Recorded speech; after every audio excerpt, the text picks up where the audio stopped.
नमस्कार, जय हिंद दोस्तों। आप देख रहे हैं मास्टर वीडियो ऑफिशियल और अभी हम शुरू किए हैं लुसेंट सामान्य ज्ञान का बुक। ये सब्जेक्टिव बुक है, साथ ही ऑब्जेक्टिव भी अपना चल रहा है। तो प्लेलिस्ट आपको मिल जाएगा, देखिएगा, काफ़ी अच्छे से मैंने अरेंज किया हुआ है उसको। अभी हम इसमें पढ़ रहे हैं प्राचीन भारत का इतिहास, जिसमें पहला एक्सरसाइज हो चुका है और अभी दूसरा पढ़ेंगे प्रागैतिहासिक काल। काफ़ी छोटा एक्सरसाइज है, तो तेज़ी से कंप्लीट करते हैं इसको। साथ ही डिस्क्रिप्शन बॉक्स में इसका प्लेलिस्ट बना दिया गया है प्राचीन इतिहास का भी, तो एक लाइन से वहाँ पे आपको मिल जाएगा और साथ ही अन्य का भी प्लेलिस्ट मिल जाएगा। और डिस्क्रिप्शन बॉक्स में टेलीग्राम इंस्टाग्राम का भी लिंक है, तो कोई भी क्वेरी हो वहाँ पे जरूर संपर्क कीजिएगा। तो पढ़ते हैं प्रागैतिहासिक काल।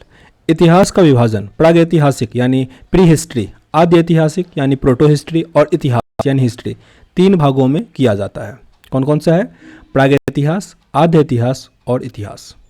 जिस काल में मनुष्य ने घटनाओं का कोई लिखित विवरण नहीं बनाया, उद्धृत नहीं किया, उसे कहते हैं प्रागैतिहासिक काल। मतलब प्रागैतिहासिक काल का कोई आपको रिटेन नोट नहीं मिलेगा। फिर आता है आद्य ऐतिहासिक काल। उस काल को कहते हैं जिस काल में लेखन कला के प्रचलन के बाद उपबंध लेख पढ़े नहीं जा सके। मतलब स्टार्टिंग में क्या हुआ कि लेख लिखा ही नहीं गया। आद्य इतिहास में क्या होता है, लेख तो लिख लिया लेकिन उसको अभी तक हम लोग पढ़ नहीं पाए हैं, तो वो हो गया आद्य ऐतिहासिक काल। फिर है मानव विकास के उन काल को इतिहास कहते हैं जिसका हमको लिखित विवरण मिल जाता है।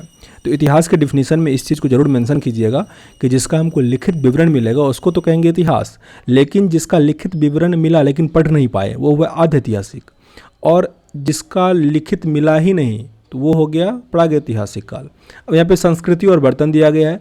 तो मालवा ये काला और लाल होता था, वुर्जहोम धूसर, जोखे लाल, दक्षिणी नवपाषाण चमकीला धूसर और पूर्वी नवपाषाण ये होता था भूरा लाल। और है ज्ञानी मानव जिसको होमो सैपियंस कहते हैं। इसका प्रवेश धरती पर आज से लगभग 30 या 40 हजार वर्ष पूर्व हुआ था। जो वर्तमान मानव है होमो सैपियंस ज्ञानी मानव, इसका जो धरती पर कब हुआ? 30 से 40 हजार वर्ष पहले। फिर आता है पूर्व पाषाण युग। पूर्व पाषाण युग या इसे ही पूरा पाषाण काल कहते हैं। इसमें मानव की जीविका का मुख्य आधार शिकार था। शिकार पूरा पाषाण काल में आदि मानव के मनोरंजन का भी साधन था। मतलब वो तो खाना वाना खाता ही था, शिकार करता ही था, लेकिन जब इंटरटेन करने का मन होता था, जब मन बहलाने का मन होता था, तब भी वो लोग शिकार पे ही निकल जाता था। आगे आग का आविष्कार, ये पूरा पाषाण काल में, एवं पहियों का आविष्कार जो है वो नव पाषाण काल में हुआ। ये बहुत बार पूछा गया प्रश्न है कि चक्का जो है, चक्का पहिया जिसको कहते हैं व्हील्स, इसका आविष्कार कब हुआ? नव पाषाण काल में, क्योंकि नया नया जगह खोजा, किससे? चक्के से घूमा दूसरे जगह पे। लेकिन पूरा पाषाण काल में क्या हुआ था? आग का खोज हुआ था। ये दोनों काफ़ी महत्वपूर्ण है कि पूरा पाषाण काल का महत्वपूर्ण योगदान में से आग रहते हैं, जबकि नव पाषाण काल में चक्के का जो खोज था वो नव पाषाण काल का एक महत्वपूर्ण खोज में से आता है। मनुष्य में अस्थायी निवास की प्रवृत्ति नव पाषाण काल में हुई और उसने सबसे पहले कुत्ता को पालतू बनाया। याद रखिएगा, आग का खोज जो है वो पूरा पाषाण काल में हुआ, लेकिन अस्थायी निवास का जो ये आया वो नव पाषाण काल में हुआ था। कंफ्यूज नहीं कीजिएगा, क्योंकि कई सारे बच्चे में हम लोग पढ़े थे कि पूरा पाषाण काल में जब आग का खोज हुआ तब लोगों ने अस्थायी घर बनाना शुरू कर लिया, क्योंकि आग से जंगली जानवरों को दूर रखा जा सकता था। रियली ऐसा ही पढ़े थे हम लोग। लेकिन क्या है, नव पाषाण काल में जो है वो अस्थायी निवास का प्रमाण मिला था और कुत्ता को पहले पालतू पशु बनाया। मनुष्य ने सर्वप्रथम तांबा धातु का प्रयोग किया था तथा उसके द्वारा बनाया जाने वाला औजार जो था वो कुल्हाड़ी था। ये मिला है अतिरपकम से। प्राप्ति स्थल जो है वो अतिरपकम है। कृषि के आविष्कार नव पाषाण काल में हुआ। नव पाषाण काल में चक्का का भी हुआ था और कृषि का भी हुआ। प्रागैतिहासिक अन्न उत्पादक स्थल मेहरगढ़ पश्चिमी बलूचिस्तान में अवस्थित था। कृषि के लिए अपनाई गई सबसे प्राचीन फसल गेहूं, ये पहली फसल है, एवं जौ था। कहीं कहीं ऑप्शन में आपको गेहूं जौ भी दिया जाएगा, तो दोनों आंसर टिक कीजिएगा। अगर गेहूं रहेगा तो गेहूं पे टिक करना है, जौ रहेगा तो जौ पे टिक करना है। लेकिन मानव द्वारा सर्वप्रथम जो प्रयुक्त अनाज था वो चावल था। लेकिन मानव द्वारा सर्वप्रथम प्रयुक्त अनाज जो है वो चावल था। लेकिन अगर जहाँ बात करें कृषि का, अधिकतर कृषि का ही जिक्र होता है, तो कृषि में क्या था? गेहूं और जौ था।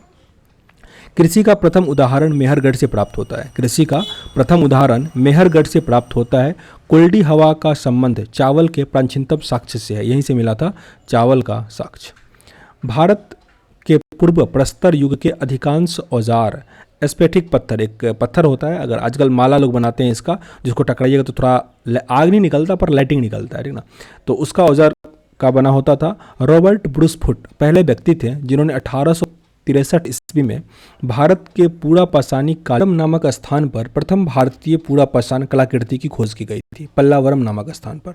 आगे है कि भारत में मध्य पाषाण काल के विषय में जानकारी सर्वप्रथम 1867 ईस्वी में C.L. क्राइल ने विंध्य क्षेत्र में लघु पाषाणोपकरण खोज निकाले। भारत में मानव अस्थि पंजर मध्य पाषाण काल से ही सर्वप्रथम प्राप्त होने लगा था। आगे है कि भारत में नव पाषाणकालीन सभ्यता का प्रारंभ ईसा पूर्व 4000 से लगभग हुआ था। भारत में नव पाषाणकालीन जो सभ्यता है इसका प्रारंभ ईसा पूर्व 4000 यानी 4000 BC में ही हो गया था। भारत का सबसे प्राचीन जो नगर वो मोहनजोदड़ो था। सिंधी भाषा में इसका अर्थ होता था मृतकों का टीला। कई बार प्रश्न आता है कि मोहनजोदड़ो का जो है सिंधी भाषा में अर्थ क्या होता था, तो मृतकों का टीला। असम के श्वेतभ्रू गिवन भारत में पाया जाने वाला एकमात्र मानव कपि था, कपिबंदर। इनाम गांव ताम्रपाषाण युग की एक बड़ी बस्ती थी जिसका संबंध जारवे संस्कृति से था। इनाम गांव भारत के शिवालिक की पहाड़ी है, इसमें जीवाश्म के प्रमाण मिले हैं। भीमबेटका गुफा पूरा पाषाणिक आवासीय पूरा स्थल है। यह आदि मानव द्वारा बनाए गए शैल चित्रों और शैलास्त्रियों के लिए प्रसिद्ध है। इन चित्रों को पूरा पाषाण काल के मध्य पाषाण काल के समय का ही माना जाता है।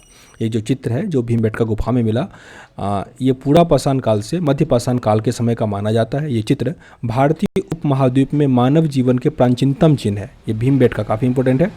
यह मध्य प्रदेश के रायसेन जिले में स्थित है, जिसका खोज 1957 से 58 के आसपास हुआ था। डॉक्टर विष्णु श्रीधर वाकनकर द्वारा किया गया था।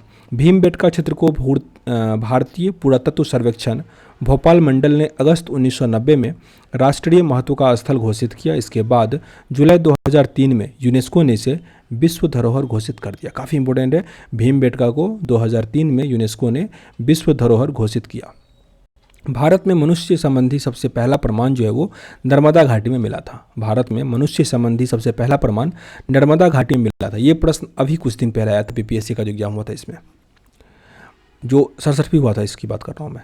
भारतीय नागरिक सेवा के अधिकारी रिजले प्रथम व्यक्ति थे जिन्होंने प्रथम बार वैज्ञानिक आधार पर भारत का जनसंख्या का प्रजातीय विभेदीकरण किया। अब देखिए इसके आगे जो एक्सरसाइज है हमारा सिंधु सभ्यता, तो ये थोड़ा बड़ा एक्सरसाइज होगा, इसको अगले वीडियो में कंप्लीट करेंगे। सेशन मेरे अगर अच्छा लग रहा हो तो लाइक और शेयर जरूर कीजिएगा। कोई समस्या दुख दर्द हो वो भी कमेंट बॉक्स में लिखिएगा ताकि उसको दूर किया जा सके। मिलते हैं नेक्स्ट वीडियो में, तब तक के लिए जय हिंद।